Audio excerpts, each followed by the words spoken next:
Hello, I am Gerald Alexander. I will be the presenter for this video.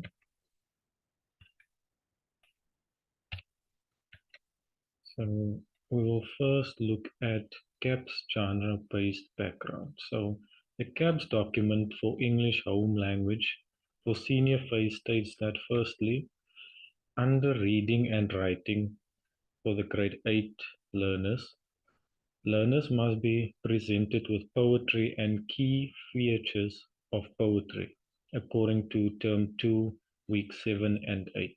This is found on the CAPS document, page 84. And then the second one is that under reading and writing for grade 9 learners, learners must be presented with a visual text according to Term 2, Week 7 and 8. And this is found on the in the CAPS document under page 106. So we move over to our next slide, which is CLT overview. So CLT, or communicative language teaching, in this regard is gained mostly through the use of questions based on poetry and advertisements to stimulate the learners. The use of inductive learning is also used, whereby learners will be helped to explore so that they can provide answers and information. Instead of providing learners with answers, the use of inductive learning evokes ideas from learners so that they can come up with answers, and they are the ones that are running the lesson. So the use of text-based approach looks at how texts work. So learners will read and view texts, and in this case, it will be a poem and an advertisement. So when it comes to prior knowledge is established as learners have previously done poems and visual text such as advertisements, and their memories will be refreshed by presenting the same textual aspects for each respective genre. Like poetry, we'll talk about diction, tone, and for advertisements, we'll talk about the slogan, the logo, and so forth. So we'll look at the theme of this. So as we can see, the one picture says, store closed due to power outage. And the other picture is a picture of power lines and a socket, and there's a candle. So the theme of these two genres will be load shedding. So the topic of, or the theme, is load shedding. Why have I selected this topic or theme? The theme is chosen due to it being an aspect that each and everyone is aware of and has to endure on a day-to-day basis in South Africa. The importance of this theme. The theme is a modern-day crisis in South Africa, whereby businesses, healthcare facilities, public services, educational systems, and citizens are all affected. Okay, so prior knowledge. Learners are familiar with the topic of load shedding and have prior knowledge on the topic. They have first-hand experience also when it comes to load shedding, as they are all affected by this crisis.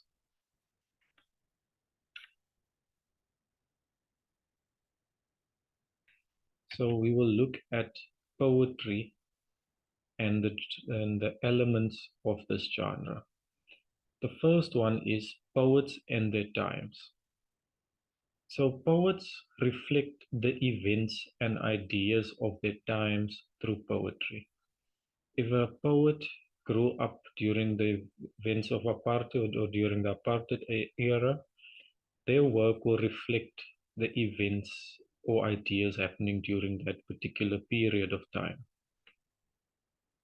An understanding of the poet's time can also help to understand the poet's ideas. So when you have to look at a poet or a piece of poetry, the first thing you have to look at is the poet and where and when they grew up. So that will also help to understand the poet's ideas. Knowledge of a poet's background also helps to bring insight into written text. So also where the poet grew up and the setting and the environment, the time period will also help to bring insight into written text. So the second element is poetry analysis. So there we will look at the theme. So the theme or the main idea refers to the message or intentions the poet wants to convey.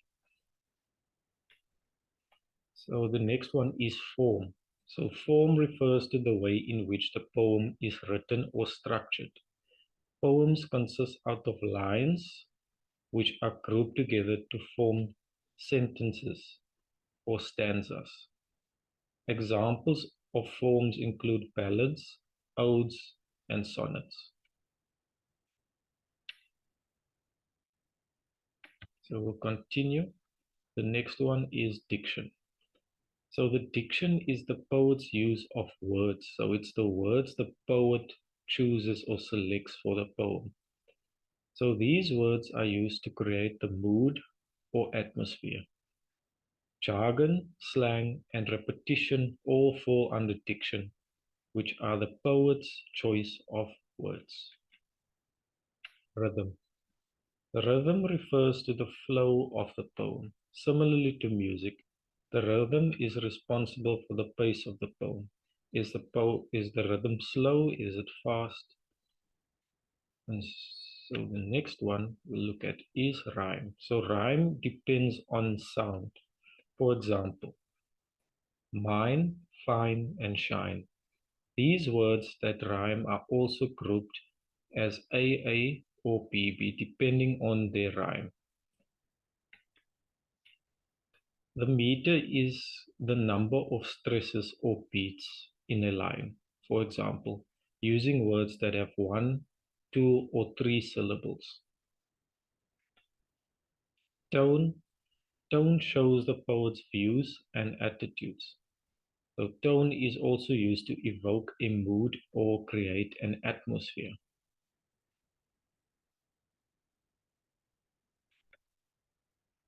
Imagery. Imagery conjures up word pictures. Imagery can be literal or figurative. A poet can say, look at a field full of roses, and one would instantly imagine like roses, just a bunch of roses in a field. So that is what imagery means in that sense. Figures of speech. So we have a little image here with all the figures of speech. We'll start from personification, which is to give human characteristics to an object, animal, or idea. Alliteration, repeated use of the same consonant sound in a string of words, like the repetition perhaps of the T, or S, or whatever type of consonant that can be repeated. A metaphor is when you compare two objects without using the words like or as.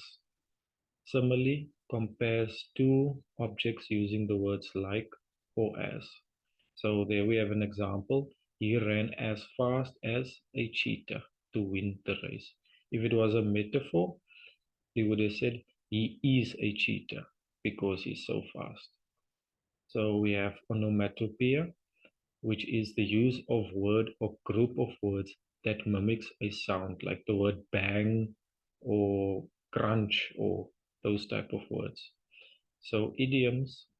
Idioms are an expression or saying known to a particular group of people that cannot be taken literally.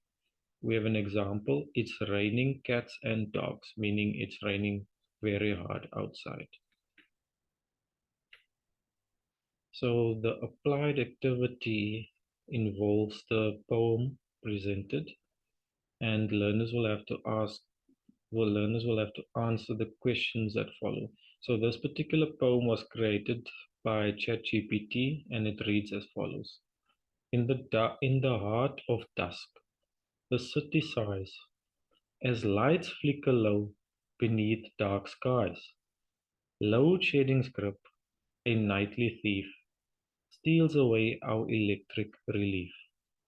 Yet in the shadows we stand tall, casting light from within. Despite the fall, with candles aglow, we find our way through the dim of night to greet the day. Though power wanes, our resolve is strong.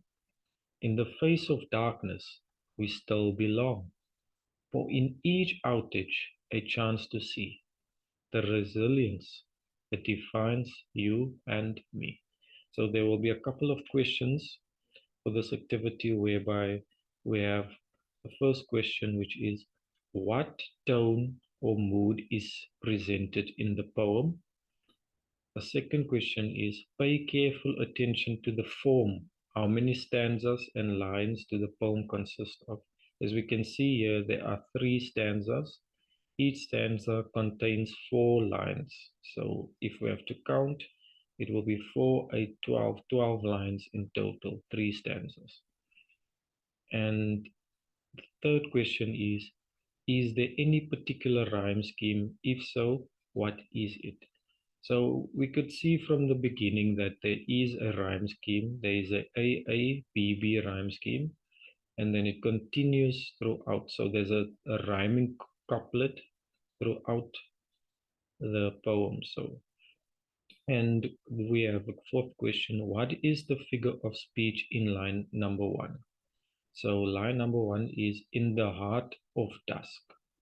So as we see there, the heart of dusk, we are giving a human-like quality to the word dusk, as dusk does not have a heart.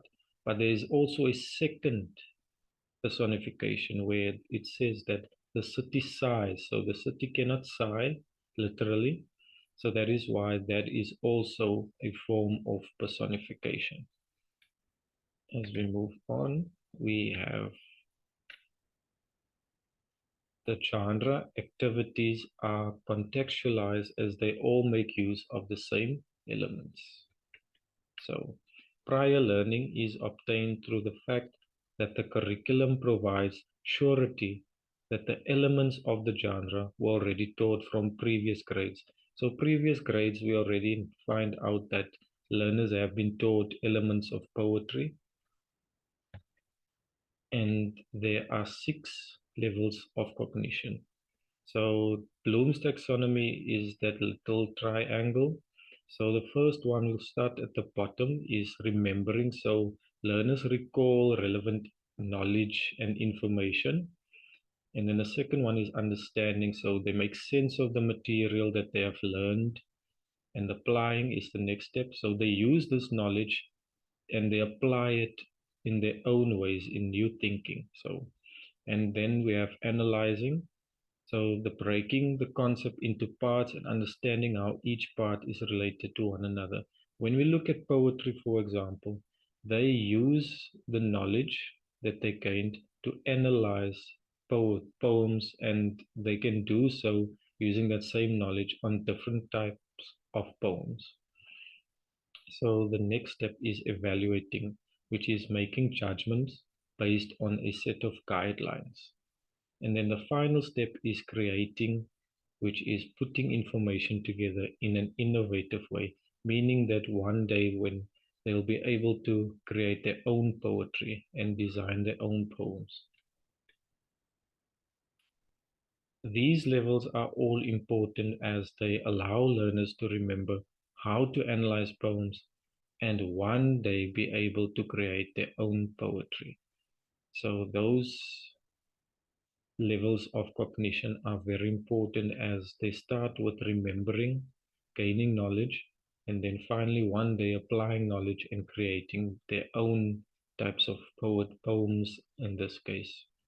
So we'll move over to the next. So when it comes to advertisements, so the genre elements for advertisements, the first one is headline. So the headline explains the key benefit or offer you are providing. The second one is the slogan. So the slogan refers to a memorable phrase or motto.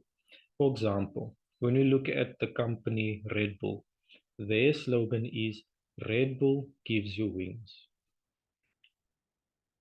Logo. The logo is a graphic mark, emblem, or symbol used to advertise or promote public identification. Going back to Red Bull, as we can see there in the picture, that Red Bull has got two bulls that are running head to head towards one another, and the yellow sun in the background. So once we see that, we'll know that that is Red Bull's logo. Then we have language, which includes emotive language, the use of visual effects and language devices. So as we could see there, the literary devices or visual devices are alliteration, play on words, pun, rhyme, and paradox.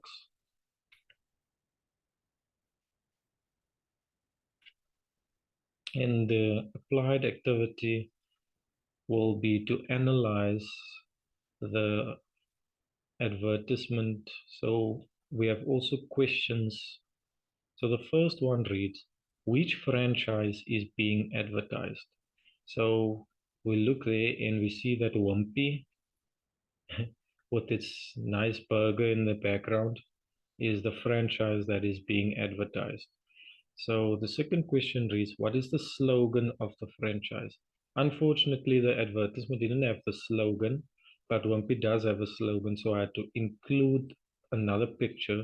So the slogan there is enjoy every moment.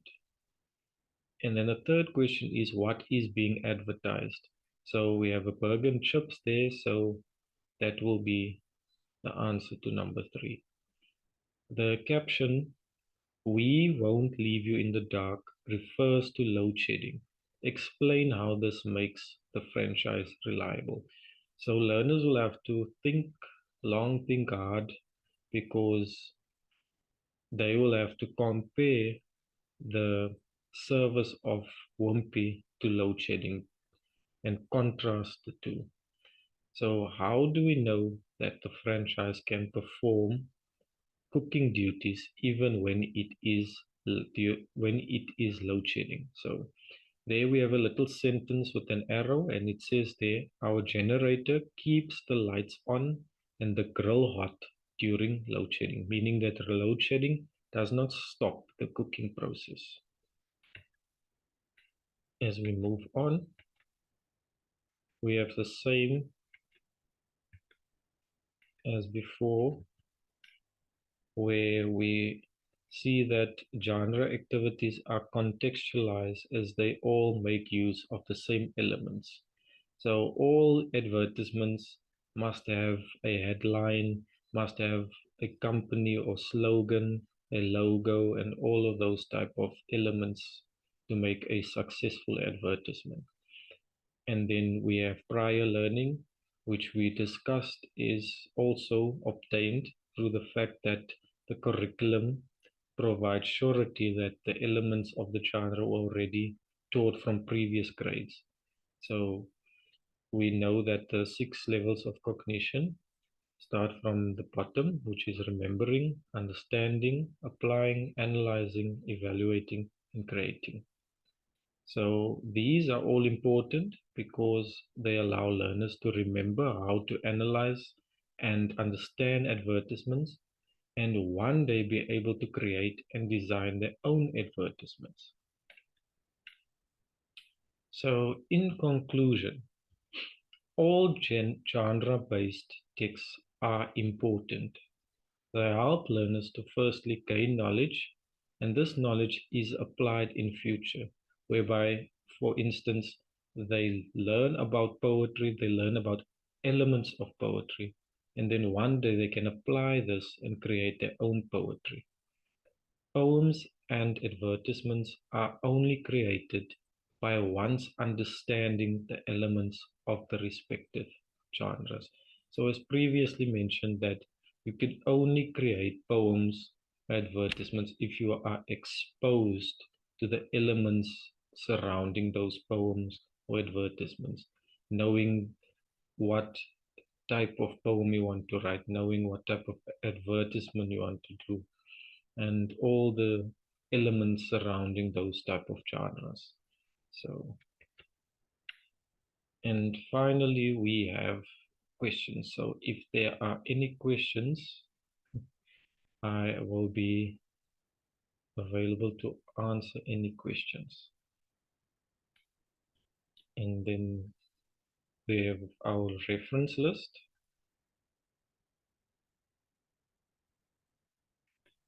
And addenda, which we can see there, makes use of Bloom's taxonomy, which are the 6 levels of cognition. And then also a English handbook by Lutheran and Pincus. So that is it from my side. Have a lovely evening and thank you for listening. Goodbye.